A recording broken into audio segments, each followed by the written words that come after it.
بسم اللہ الرحمن الرحیم۔ السلام علیکم۔ نعمت حقیقی کیا ہے؟ حضرت انس رضی اللہ تعالیٰ عنہ سے مروی ہے کہ ارشاد فرمایا رسول اللہ صلی اللہ علیہ وآلہ وسلم نے، آدم کا بیٹا قیامت کے دن اس طرح لایا جائے گا گویا کہ بکری کا بچہ ہے، پھر اس کو اللہ تعالیٰ کے روبرو کھڑا کیا جائے گا۔ اللہ تعالیٰ اس سے فرمائے گا، میں نے تجھ کو زندگی عطا کی تھی، میں نے تجھ کو لونڈی، غلام اور مال و دولت دیا تھا، اور میں نے تجھ پر انعام کیا تھا، یعنی کتاب اور اپنے رسول تیری ہدایت کے لیے بھیجے تھے، تو نے کیا کام کیا؟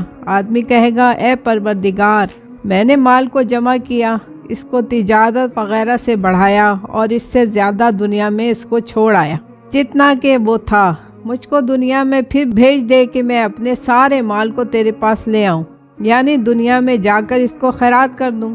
پھر اللہ تعالیٰ پوچھے گا، جو مال تو نے آگے بھیج دیا ہے یعنی آخرت کے لیے، اس کو دکھلا۔ وہ جواب میں کہے گا، اے پروردگار، میں نے مال کو جمع کیا، بڑھایا اور اس سے زیادہ تعداد میں دنیا کے اندر چھوڑ آیا جتنا کہ وہ تھا، تو مجھ کو دنیا میں بھیج دے کہ میں اپنے سارے مال کو تیرے پاس لے آؤں۔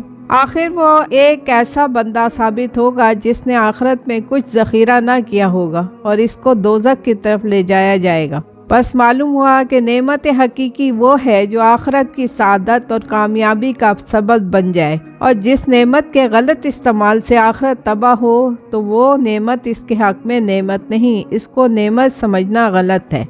جزاک اللہ۔